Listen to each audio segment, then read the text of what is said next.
Good. Hi, I'm John Michaels with Hives and More, and today I'd like to talk to you a little bit about top-bar hiving. Top-bar hiving is not very common because a lot of people don't know about it and they think it's difficult to do, but in reality, for a backyard beekeeper, it is probably far easier to do than a standard Langstroth hive or the box type that you're used to seeing. Top-bar hive requires no effort in lifting boxes. There's no storing of boxes. Everything is related to these frames, and there's 28 top bars that go across the top of the top-bar hive, and you have a follower board, and we have actually a feeder built into the follower board on our hives. Now, when you look at hives on the internet, whether it's ours or anybody else's, there's some features you need to look at. We've designed ours after Wyatt Magnum. He's a professor at a university, and he's studied top-bar hives for over 40 years. So we got together with Wyatt and got permission to copy his hive and his design. One of the features of his is these holes in the front. A lot of them you'll just see a landing board with a slot in it like a regular hive, and no holes up here.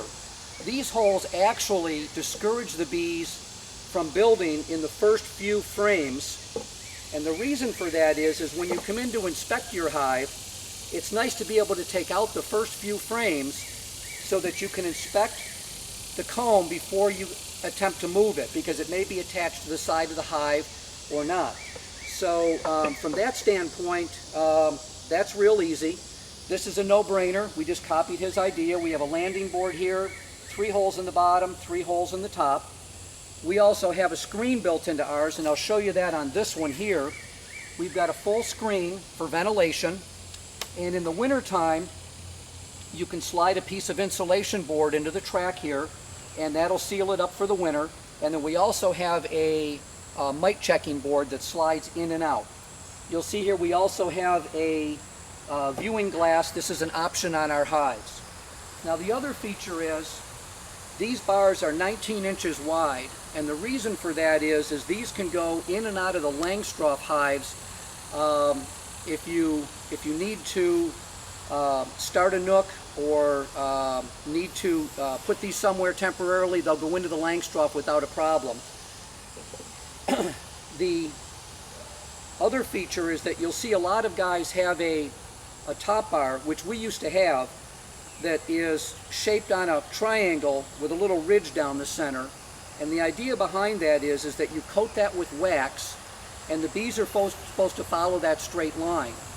But what Wyatt found over the years is that if he puts a starter strip in here, now he uses wax, this happens to be plastic with wax coating on it, that they tend to build on both sides of this and build a standard comb straight up and down. This is important if you're going to be having multiple hives, so you can take one frame from this hive and put it into another hive if you need to.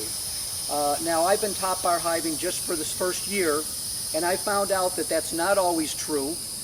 It's a nice rule of thumb, but a lot of times they will go ahead and cross the combs together, and that could be just spacing that we have a little bit wrong from nature. But for the most part, we found the top-bar hives to be very, very easy to handle. Now, when a top-bar hive is functional, the colony is sitting about here, about 6 or 8 inches back from the front door, if you will. And this would be the brood chamber, equivalent to the brood chamber in a Langstroth hive.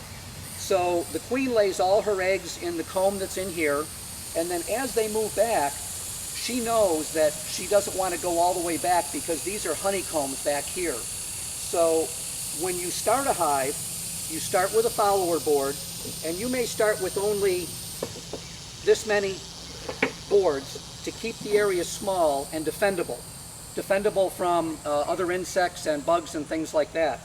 As your hive grows, you will add these to it, and the further back you get, the more these will become just pure honeycomb, and these are what you can take from the hive every year. And generally you can do it about twice a year. Excuse me. they'll just continue to build. Now let me grab our top and I'll show you that.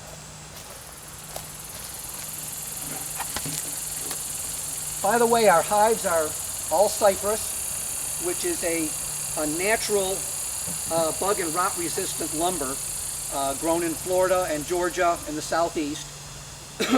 It's all milled for us, and we build the hives by hand. These are all box jointed, which you probably won't see on many hives other than a commercial hive. This allows us to assemble it and staple it from both sides. When the hive comes to you, it's all sanded, nice, ready for finish. You can leave it natural, or these have been coated with linseed oil. Our top is easily removable by holding the handle, and it's just a nice fancy top. Now you could go with a piece of metal on top of this. You could go with a piece of plywood.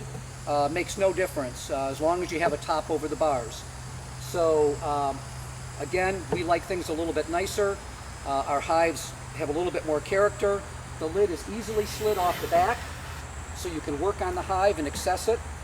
And the other feature I want to talk to you about is our stingless rear feeder.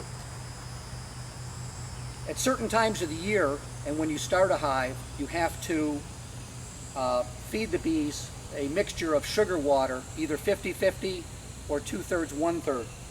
And normally you would slide the lid back, take your jar out of here, and put another one on. The problem is that this hole is open, and you have to suit up to do it generally. At least most home hobbyists will. Commercial guys won't. But we've inserted a screen in here that it is just the right level so that the bee's tongue can get up through the screen and into the feeder jar and feed. But when you take the jar off, they can't come out and sting you. So you just take it out, put another one on, close up the hive, and you're done.